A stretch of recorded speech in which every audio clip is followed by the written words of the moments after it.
I'd like to introduce you to Bob Mills, and Bob Mills is a man of laughter. Bob Mills is a man that has worked with Bob Hope, and so we're going to find out a bit about Bob, about the two Bobs, actually.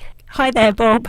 Hi, thank you so much for having me on the show. I'm very honored because, as you know, Bob was born in England, and we did many shows there, and always enjoyed visiting London.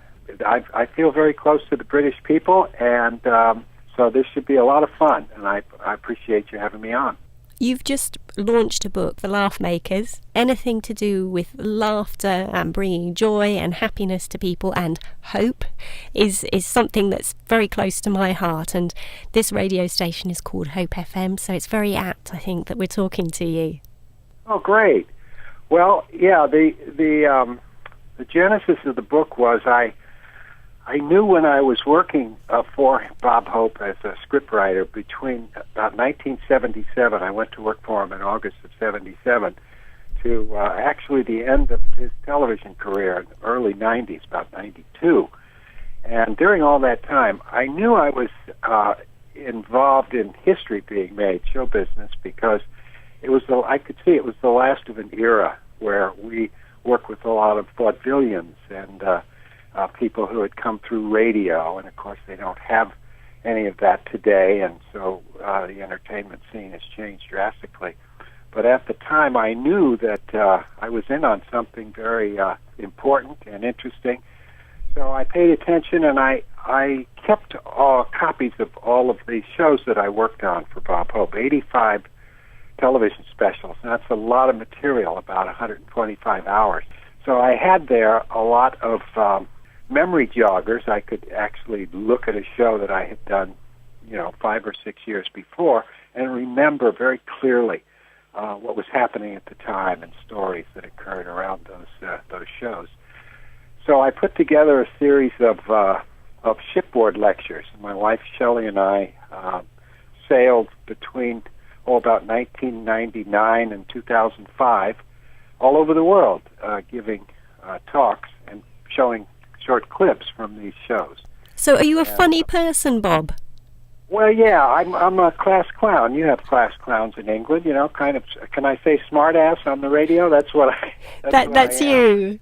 Yeah, and so I was always interested in making people laugh, even as a kid, and I discovered the power of it in Catholic grammar school. Like, if you can make a teacher or a nun laugh, they have a heck of a time disciplining you for anything. And I learned that very early on. And so I wrote humor columns and things like kids do, but then I went on a regular career path to law school. I went to University of California here and never liked it very much. I had a feeling I had kind of gotten in the wrong field. And it's not good for you. So I was constantly looking for other things to do, and I submitted some material to a radio disc jockey in San Francisco who was very big at the time, and he saw something in it and called me in and said, hey, they pay money for this stuff, actually, so you should send this off. So I sent it around, and make a long story short, we packed up.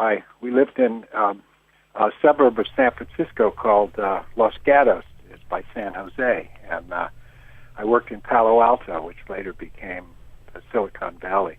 And so we moved down here to Burbank, California in 1976, and then just a year later I went full-time for Bob, and then we were off and running. I traveled all over the world with him, was a staff writer on the show, and then during the summers he would do personal appearance tours, and several of us would be hired to write material for that. So you had a job all year round if you wanted. So just going back to you, Bob, your own background. So you've come from the legal profession. Was it something that you decided? I'm just wondering how your career path worked out. Did someone suggest you became a lawyer, or had you always had this inkling in the back of your mind that you wanted to do something different? Yeah, very strange. When I got finished with college, we go to 4 years college as the standard here. And then by the end of that time, you should have kind of an inkling of where your interests lie. But I really I had a lot of interests, and I didn't quite know what I wanted to do for a living. And some friends of mine went to law school, so I sat in on a few classes, and it looked like interesting stuff. And it was. Law school is a very, very good education, and I would say to anybody, even people who have no intention of ever actually doing it for a living, the knowledge of the law is a great thing, and it takes you a long ways in a lot of different areas. Well, as a comedian, or someone writing comedy, you probably know what you can get away with that's not libel and is going to cost you a lot of money. Yeah, well, there's that, but the biggest advantage to being a lawyer is you learn how to write well, and you learn how to deal in facts. Lawyers deal in facts, and if you don't deal in facts, you don't win cases. So you think that way, and it really comes in handy because the book I'm being told, which is called The Laugh Makers, and a behind-the-scenes tribute to Bob Hope's incredible gag writers. It's all about what we did, how we did it. I have a lot of examples in there, sketches, monologues, and stuff. But I've been told that the book is very factual because I think that way. I can't deal in opinions because opinions don't really mean anything. But if you want to convince somebody of something, you just marshal the facts, and then hopefully they will conclude what you want them to conclude. So the book is written that way, and it's very much a non-Hollywood type puff book, if you know what I'm talking about. Here they have a lot of books where, it's kind of puffery and hype. But this is just the facts of what it was like dealing with Bob Hope on a day-by-day basis and what it was like actually writing material. Can you give us a little example maybe of how you work? Obviously, maybe how a day would start out for you as a writer. It's interesting you ask that because Bob had some unique work habits that he had developed over the years since radio. Most variety shows here and in England and all over the world are done in a group kind of a fashion where you hire writers who are funny, like the Goon Show in the old days, and they would sit in a room and come up with ideas and kind of entertain one another, and somebody would jot down the material, and they'd come up with a show, writing sketches and things that way. Bob Hope worked very differently from that. He realized early on that he was a good editor, and the more input, the more different angles he could get on things, the better off he was. So he wanted everybody to write separately. So we would kick around ideas for a sketch, a skit maybe that would run 8 to 12 minutes on the screen. And we'd pick out what the sketch was going to be about, and then we would go off on our own and come up with the actual sketch. And then Bob would get all of the versions and stitch them together. It was an involved process, and it was expensive because you have to hire a lot of writers to do that, and you're not delegating. So, but he could afford it. Bob did okay over the years financially. So he, once he got going, he realized that he needed a lot of material as a topical monologist too. So he hired a lot of writers over the years, and there's never been a book really about them and how they worked and who they were. So I name a lot of them in the book and talk about the symbiosis that he developed with the writers. He's very close to us because he had written his own material in vaudeville when he first started, and he knew the process and he knew the difficulty of it. So he tried to keep us as happy as he could. For instance, when we would come to England to do command performances for the Queen, or we did a lot of shows at the Palladium, he would invite our wives, and that was great because, a happy married guy is a funnier married guy was his theory. Well, I think he was known for being a family man, wasn't he? Well, yes, in a way, although he traveled so much that I'm sure his kids would have wanted to see a lot more of him when they were growing up. He had 4 adopted children, he and Dolores, his wife Dolores.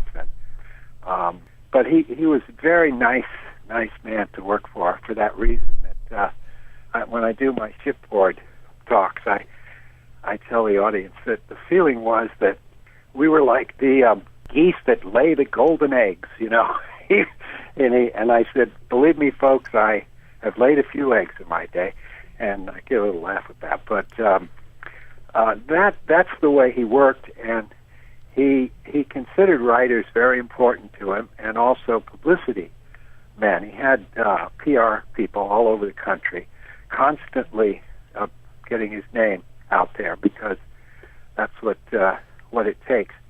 And for many generations, he was successful in keeping his name. Bob Hope was actually a product, and he sold it well for a long, long time. But he was very, very talented. I'd say he was lucky to have been born when he was, because he caught the tail end of vaudeville, and then radio came along, and they hired vaudevillians to go on the radio, and he did that. He was on the radio for over 20 years, which would have been in itself quite a career, but people kind of forget that now because he was so big in television and movies at the same time. So his was a career that I think will probably never have an occasion to happen again, because it was, I call it the perfect wave of entertainment, where vaudeville and radio and television all came together in such a way that he was able to jump from one to the next and be successful in them all, Well, personally being involved with radio, and you're also involved with radio, I think it's such a great media. It is such a great media. Would you agree? Oh, it's fabulous. And yes, and it's sad today because young people don't really realize what it was like to actually grow up with radio. I mean, you tell them that it was like a television set, but no screen. And they don't know what you're talking about, because there's nothing really on the radio like that. But radio was interactive in it. You had to participate in it. You imagined what was going on. And today, that's not done at all. They just spoon-feed you everything, and you just sit there passively, watching television. So radio is very special, and I don't know that it'll ever come back the way it was, but there are some radio dramas being done now. I'm sure over in England you have old-time radio shows, probably on your station there. I know we have them on KPFK here, the one that I work on. But, yeah, radio was very special, and I miss it because I grew up with it as a kid, Laughter is so special. And you mentioned The Goons earlier, which is obviously classic British comedy. So what makes you laugh now, Bob? Well, pretty much what I always did. I still look at the material that we did over those. I was with Bob Hope for over 17 years. And we did a lot of sketches and monologues, and I go back and look at those doing my shows and everything, and I sit there and laugh just as much as I did the first time, even though, I was involved in creating the material. And that's another advantage you have when you write a book. You can put a lot of your own material in the book. So that's, my wife says, you wrote that, didn't you? I said, I wrote most of the Bob Hope lines that I quote in the book. But humor is humor, I think you look at Peter Sellers' movies today, and it hasn't changed. I mean, they hit the same funny bones that they did at the time, and it's just unfortunate that I think comedy has become so in your face and so nasty in so many ways. Stand-up comics today are, in order to be noticed, have to be have a lot of shock value, and that wasn't always the case. Shock value is what you always go for when you can't come up with a joke. You can get a reaction from the audience with a bad word or something like that. But well, talking radio and sitcom, one of my favourite sitcoms, and it's finished now, was Frasier. I don't know if you ever saw that one, and that's about the radio therapist. That whole group that produced that show, and Cheers. A lot of the people came over from Cheers when what was the star's name? I see him. Kelsey Grammer. Yeah, Kelsey Grammer. He's fantastic, and any show that he's on has got a good chance of being a hit. But he was backed up with some of the best writers who had learned their craft on Cheers over those years, and so that's still replaying here and doing very well. It's a good, solid sitcom.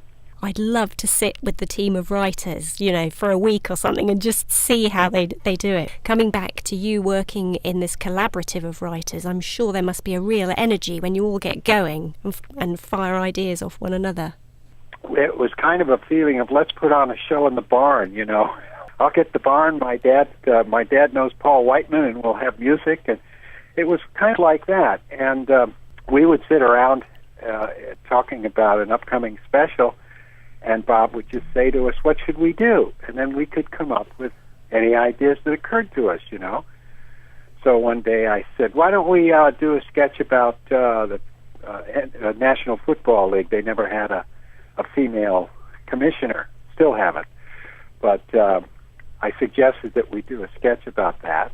He said, "Who would play the commissioner?" I said, "Somebody big we'd have to get." Liz Taylor.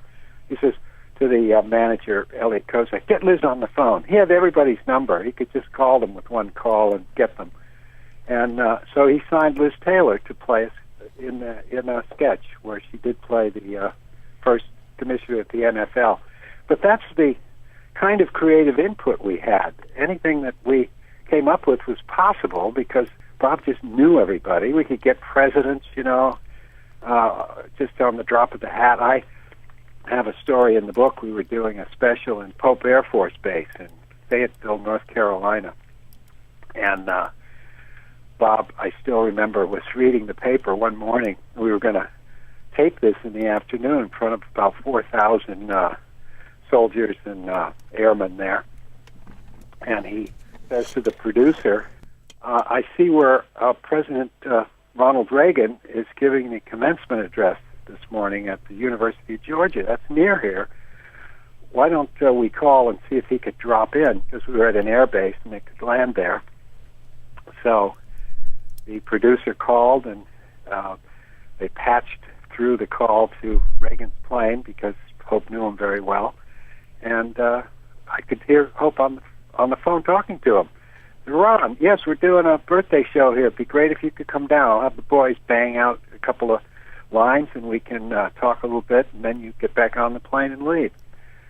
So he said, "Well, I'll check with my people," and he got back to us, and he said he would do it. So you can imagine the excitement that came about then, because then they landed with Secret Service agents and dogs and all kinds of security stuff. And but this was the way life was in those days. It was exciting all the time. You just never knew.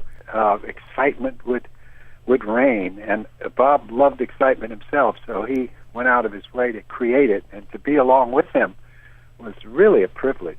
But it's all in the book, and I would say to anybody who is interested in Bob Hope or the writing or the era, it'll make you feel like you're sitting right in the room with us. How do you know when you've got the gag that's going to work? That's the other thing. How do you know that chemistry is then going to transfer to the audience?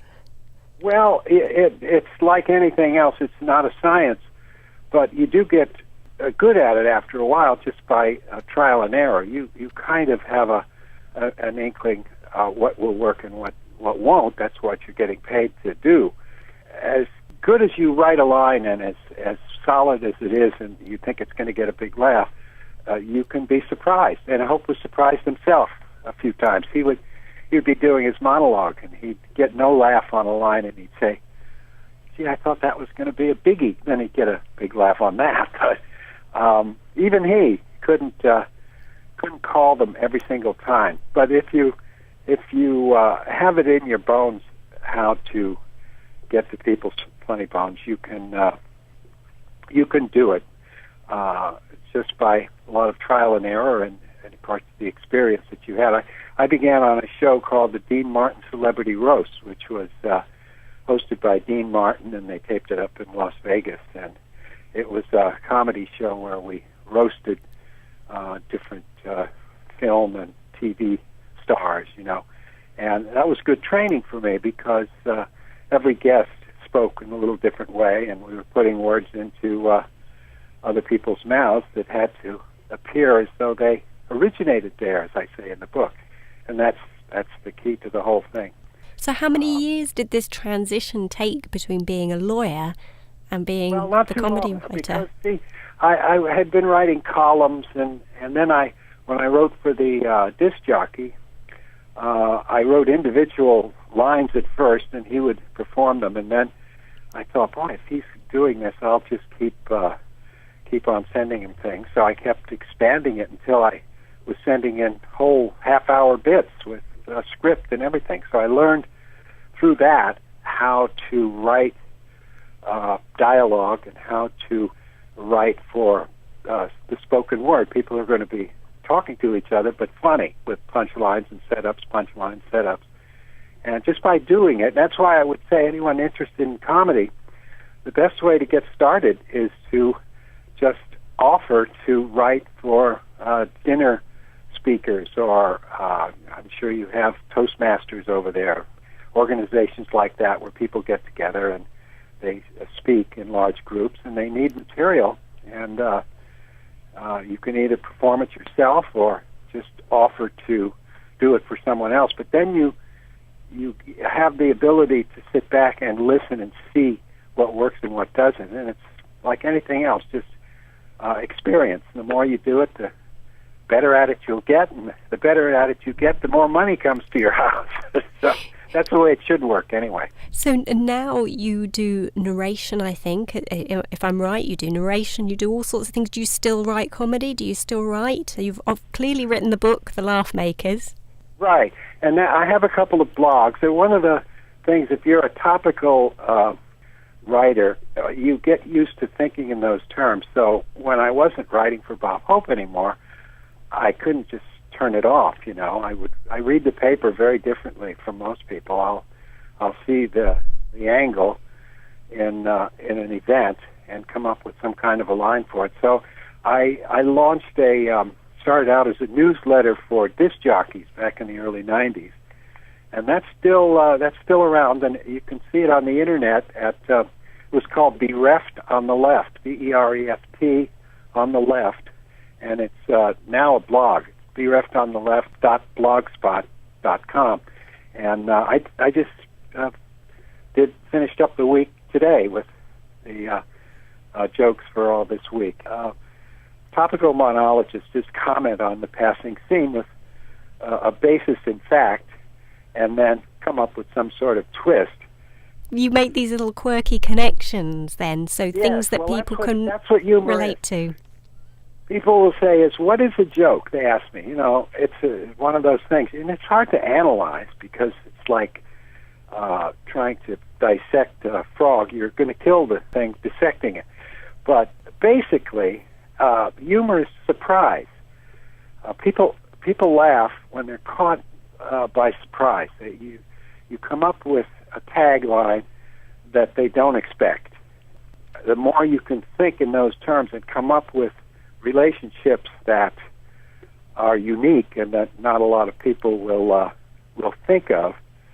In the business, if you come up with an obvious line, the other writer will say that's been kicked, which means it's been kicking around, that kind of idea, and it sounds not fresh. But if you come up with a really fresh one, the room will laugh, and that gets into the script. So you're constantly trying to come up with angles and relationships that aren't thought of commonly, that aren't obvious. You know what I mean? People love to be told a story. And what the jokes are, really, when you're doing them one after another, just little stories. You set it up, and then you pay it off. You set it up, pay it off, said over and over and over again. And Bob was very, very good at it, and he did it fast. So you had to think fast, because he was on to the next joke very quickly. Have you ever done stand-up yourself? Because you've done these tours. All the time, as you would imagine, and people would say, didn't you resent it when other people recite your lines and get big laughs? And I would say no, and I'll tell you why. Because I'm a morning person, so I would have had a terrible time breaking into stand-up comedy, because that happens late at night, especially when you're first starting out. You might not get on stage until 2 in the morning or 3 in the morning.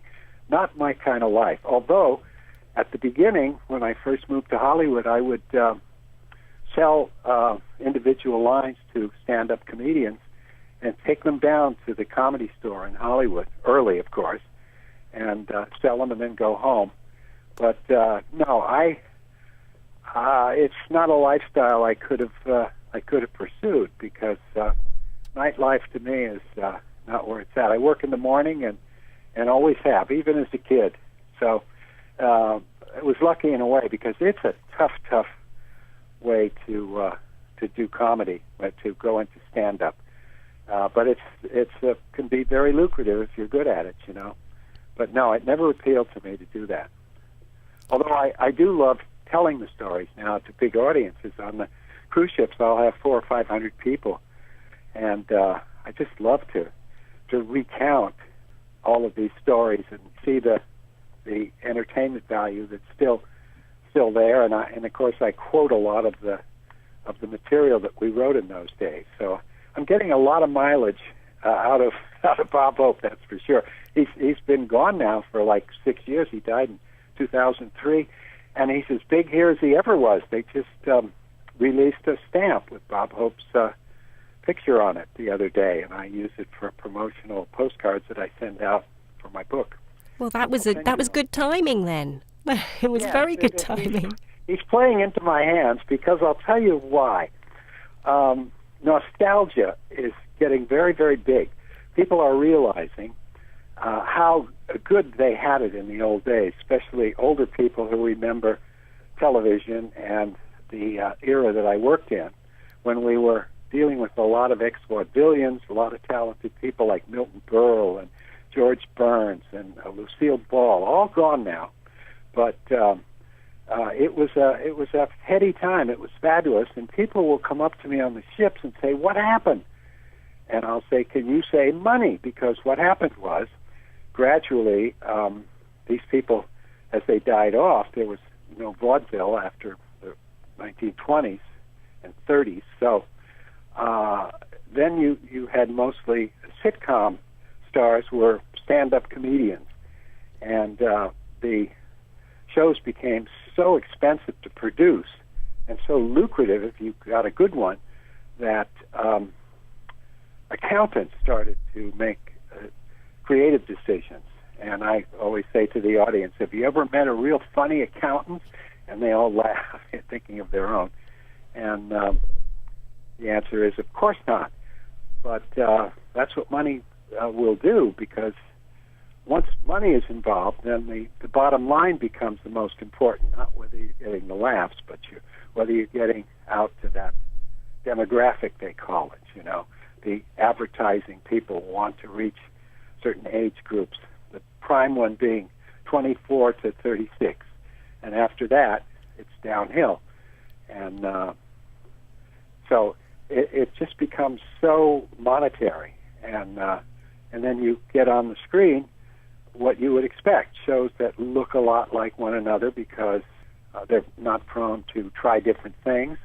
They want to stick with success. And if a show like Friends was on for a long time here, I don't know if that ever got to England. But oh yeah, it's influenced a whole generation. And in fact, there's now a new show that's come on that's called How I Met Your Mother, and they've advertised it here in the UK, comparing it exactly to Friends, actually in quite a quirky way. They've kind of said, well, this character relates to that one, and that, you know, so we've seen it before. Well, that's true, and once that formula proved successful, then they try to copy it over and over and over again. It got so repetitious and so copycat. So my wife and I watch very little network anymore, and your viewing options are expanding all the time, right? So you're not limited to three networks. But I remember when that was the case. If you couldn't find anything on one of those three channels, you were stuck for the evening. You went to a movie. So, but times have changed, and they're changing all the time, and I'm sure it's the same there, you know. Well, I think you're keeping, with the pace of things, in that you've got your own blog, you're still doing radio, you're going out doing cruise talks. Yeah, my wife says you keep recreating yourself, so, and she's got a point there, and I know what that means. That when you have a career, especially in the arts, which is the greatest way to make a living. Let's face it, everybody would like to do it. If you can find some artistic endeavor, singing, dancing, music, or writing, whatever, and make a living at it, it's like your hobby. It's like you're not working at all. And that's exactly what it felt for all those years. So when it stopped, I got into writing the disc jockey lines, and then I was hired by the Los Angeles Times, who paid us. There were about 6 or 7 of us who wrote a column called Laugh Lines for about 4 or 5 years right after I left Hope. It was early 90s, 93, 94, 95, right in there. And that kept me going. But you keep reinventing yourself, and somebody, if you've got something to entertain people with, will find you, and you'll just get another shot at it. I just finished yesterday editing the audio version of The Laugh Makers. Now, you can imagine how much fun that was to do, because I record for the blind and dyslexic at a studio in Hollywood, and I've been doing that for years, recording for the blind and dyslexic, and anybody who is blind or sight impaired should know about that. You get a little player and you get a disc. My book is 350 pages, and it's on one disc. Talk about technological marvel that we live in. How they can get a whole book on one disc, I don't know. But I went through that and had to edit it, get it all together. But that will be coming out soon with the same publisher that the book has, Bear Manor Media. And that'll be their first audio book, too. But I think that's something that all books will be done in an audio format gradually, especially books like this, where I'm telling stories that I was there, and I'm in effect doing my shipboard shows, which used a lot of the material from the book. So that's another reinvention. I'll have to keep you posted on the success of that. But this has been fun, and I really appreciate it. Well, I just wish I was around the corner from you, and we'd meet at a Starbucks, because you're just absolutely fascinating. Well, who knows? I might be over in England sooner than you think. How far are you from London? Down on the south coast, so about 100 miles. 100 miles, not bad. That's I can hitchhike that far. I have a wonderful story about. Well, I won't tell you what's in there, but I have a lot of stories about shows we did in England. And give us end on one story then from when you were in England, if you want. We were doing a special at the Palladium with Richard Burton and Raquel Welch, and Richard Burton had just gotten married, and we were rehearsing, and we got a call from Richard to Bob, and you could hear him on the phone, even though it wasn't a speakerphone. He had such a great voice. And I says, "Bob, my people are not happy with the material." So Bob says, "What do you mean? I'll have the boys look at it." So we looked at the material, and then he calls him back, and he says, "What do you object to?" And I says, "My people don't like the kissing scene." So we determined that his new wife, he had just gotten married to, not Liz, by the way, there's a little other marriage in there, and we determined that she was not happy with him kissing Raquel Welch. So Bob called him back and said, "What if he was to kiss somebody else? Would that make it okay?" So I'll check. So he calls back. He said, "Yeah, that would be fine." So we hired a friend of one of the producers, Susan George, and she was doing a play about 300 miles from where we were. And he called her and said, "You could be on the Bob Hope special if you can get here by rehearsal this afternoon." So she drove real fast and got on the show and got equal billing with Raquel Welch, and Leslie Uggams was on the show, and Richard Burton. And the play that we did, the sketch was called Upstairs, Downstairs, which was a takeoff on, no, ours was Backstairs at the Buckingham Palace, a takeoff on Upstairs, Downstairs. But it's a great story, and that's in there, and there are several more about working over there in London. And we just had such a great time, and Bob loved it, and born in England, born in Eltham, so he loved to go back to his roots. Anyway, thank you so much for having me on. It's been delightful speaking with you. And I know that you shouldn't ask people's ages, but dare I ask how old you are? Oh, yes, I'm a very young 72. I think you'll agree. I don't sound that old. No. And I still think young. So I have a brother who's 4 years younger than I am, and he actually acts older because he kind of lives in the past. But I am just the opposite. I look at tomorrow, and I've been lucky that I've got good health. So knock on wood, and we hope to talk to you guys again soon. This has been just a ball for me.